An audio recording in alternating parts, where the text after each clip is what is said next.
On March 22nd, 2021, there was a mass shooting at the King Soopers on Table Mesa in Boulder, Colorado. At 3:28 p.m., a gunman walked into the store, shot 3 people dead in the parking lot, and 7 people dead inside the store. These included customers, employees, and a police officer. The SWAT team had to come break down parts of the building, shoot the gunman in order to detain him. And my younger brother was scheduled to start his shift as the gunman walked through the door and fired his first shots. My brother was late that day, and as he was getting ready, my mother received a message on her phone that notified her there was an incident taking place in the Table Mesa parking lot that involved a possible shooter. She called him and said he couldn't go, and he said, "Why not?" And there had been a shooting in that plaza before. A jilted lover had shot his, or tried to shoot his, former girlfriend in a hair salon. And it was an isolated incident that was quickly resolved. So he did not grasp the scope of what was happening. So we said to him, "You should call your coworker who's in the store now and ask him if it's okay to come in." So he called. The phone rang and rang and rang, and finally he picked up, and my brother said, "Hey, is it okay to come in to work?" And all his coworker whispered was, "No." And we found a live stream online that we did not watch for some kind of grisly curiosity. We watched because we tried to show him that this was serious and he couldn't go.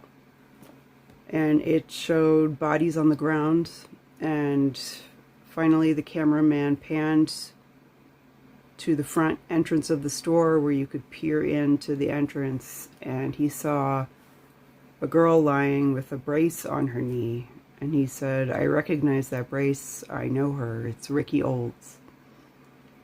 And that was when he knew it was real and he couldn't go. And he had lost co-workers and friends. And of course, for us, not knowing these people, it was incredibly sad, but I felt incredibly lucky to still have my brother. And although he wasn't in the store that day, for the next year, while they renovated the store and while my brother was out of work, we were incredibly involved. We were over at the resource center they set up next to the store often, almost weekly. At the resource center, they had mental health resources, they had charities, they had the union he works for within the store. King Soopers themselves set it up, and so there were just a lot of resources for everyone, every employee, especially whether or not they were in the store at the time. We also had the opportunity, every employee had the opportunity to do a final walkthrough of the store before they tore down parts of it and renovated. And you could accept or decline. And so they set up different days where they had to manage all of this, because they set up an enormous fence around the perimeter of the store, one that many people visited after the shooting, and put flowers on the fence and cards and candles and artwork and tributes. And we also went to the fence, and It actually became a piece of local artwork that they tried to preserve. It was a representation of the hashtag Boulder Strong, which was a little odd for us, having come from Boston, where we had Boston Strong after the Boston bombing, an event that I also was almost a part of. I had friends whose parents helped run the marathon, and they always had seats at the finish line where the bombs went off. My friends invited me that day. I declined, and they left the finish line just minutes before the bombs went off. I remember being obsessed with that event, not just because it took place around the corner from where I used to work at a publishing house in the city, but also because I was supposed to be there. And whether or not I would have been harmed, I was obsessed with images of people literally holding people's arteries closed to try and save their lives. I followed the stories of people my age whose legs were partially blown off, who went through extensive rehab, and just thought over and over again about why I wasn't there that day. Also, the same way I thought about why my brother wasn't there that day. There's sort of an element of survivor's guilt and a question of why, what is the role of the universe and God and universal timing in events like these, where there are some people who aren't there and some who are in the wrong place at the wrong time. And young people, anyone losing their lives is incredibly sad, but especially a young person like Ricky Olds, who was only 25. So we did get the opportunity, like I mentioned, to tour the store. Sort of a weird word to use, but the city of Boulder had to set up specific days that we were allowed to cross behind police lines to walk through the store one last time. And anyone who had lost a family member went on a separate day, and any other employee who wanted to go, who was either in the store at the time or not, could go and bring +1, so an emotional support friend or family member. So my brother opted to go, and I was his +1. So we arrived at the Boulder Hotel, and we were briefed by the city of Boulder. They had provided emotional support dogs, and they put us all on public city buses that they had taken out of service for the event. And they put us on the buses, and they bussed us directly from the hotel with the dogs behind the fence into the directly front of the store, where we split into groups that were each led by a counselor.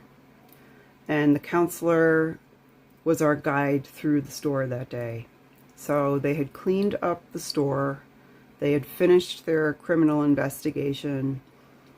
There were no biohazardous materials. And where each body had fallen, they had placed a single rose. So they had roses outside and roses in the store. And you could tell by the location of the roses that most people had died in the front of the store. And on each rose they had the person's name. And it was really touching and very sad. So we got to see exactly where each person had passed. And our group decided you could pretty much decide to do whatever you wanted, and the guide would take you. So we decided to visit each rose and say our own prayer or memorial to the people who had passed. So we did all the people outside, and then we went through each rose in the store, especially Ricky, who my brother had known and said was a wonderful, wonderful person. And no one in our group had to hide in the store on that day, the way my brother's coworker had actually been in the store when he called and was whispering so the gunman wouldn't hear him. But we did have someone in the group who said they had been in the store, heard the first shots, and he was like a runner. He loved to run. So as soon as he heard the shots, he ran. And that was how we survived. And we visited where my brother had worked, and we saw other groups with the support dogs and people crying who had actually been in the store and visited where they'd been hiding, not knowing if they would survive.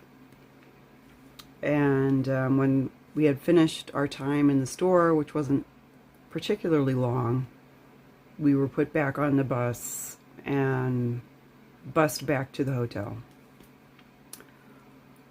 I still, to this day, don't think my brother grasps what could have happened to him, but I do.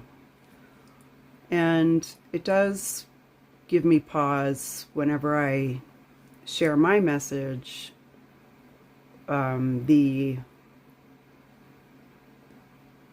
care and compassion for human life that we need to have, even as spiritual teachers and spiritual messengers. We communicate about life and death, pain, to remember real life situations where things happen that are terrible.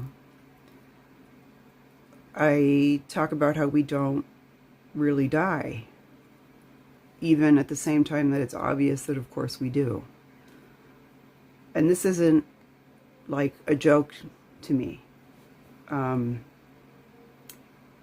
So my stepmother passed recently, and we made contact with her and still do.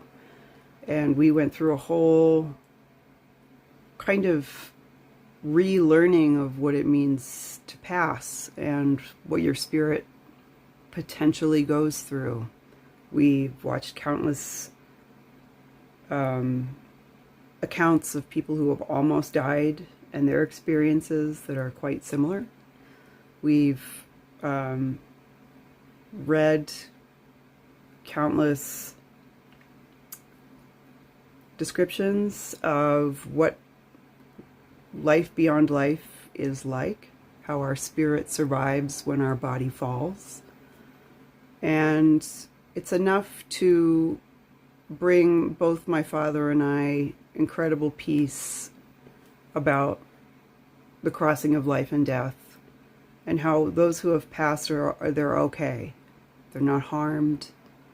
They're in some ways free of the constraints of the body. They're free of pain. They're free of suffering, and they're in a vibration of love, in a state of oneness with the universe, in a simultaneous state of oneness, and also a part of your soul survives, where you don't just like dissolve back into thin air. You, the core of yourself, as a conscious being, survive and have full remembrance of the life you just lived. So from my perspective, I have full confidence in saying that all of these people who passed in this horrible event are ultimately okay. I can't speak for your particular beliefs, but from my perspective, that is how I feel. And I am 100% sure that these people are okay and can be contacted and are looking over those who they have left behind temporarily, because we all meet again beyond the constraints of this life. Having said that, and even though I speak a lot about dying in this lifetime to previous versions of yourself, to your ego, to your stories, all of those deaths are very positive things. Even saying that, I still know and feel that events like these are immoral, not something that should be occurring in our society. They're not okay. These people passed prematurely and they didn't have to. And I'm going to say that this phenomena of mass shootings, especially in America, that when we analyze them often comes from people who have been victimized, people who experience pain, and then externalize that pain and blame others and attack them. This is a deep society problem that I talk about a lot, where unresolved pain and an inappropriate relationship to pain creates both the bullying that victimizes these gunmen and also the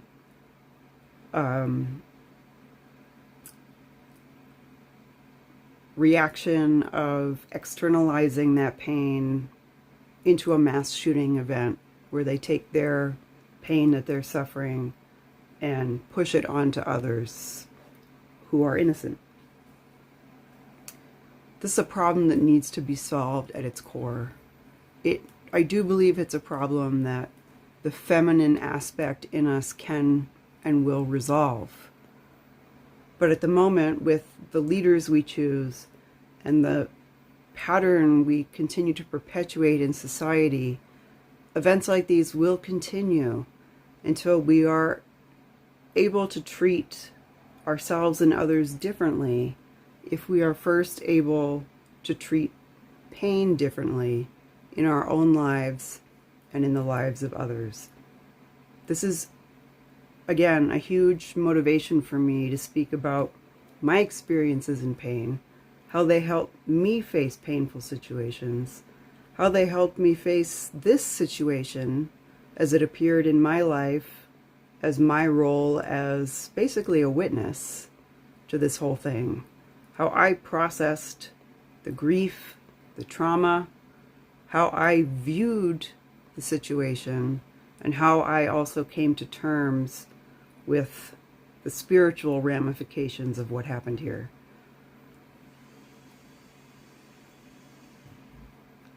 I have tremendous compassion for these people's families. I'm with you in your grief. And I sincerely hope that we can not just reduce the number of events like this in society, but potentially eliminate them. If we eliminate our knee-jerk reaction to foster blame instead of using pain as a tool to find the source of consciousness within us.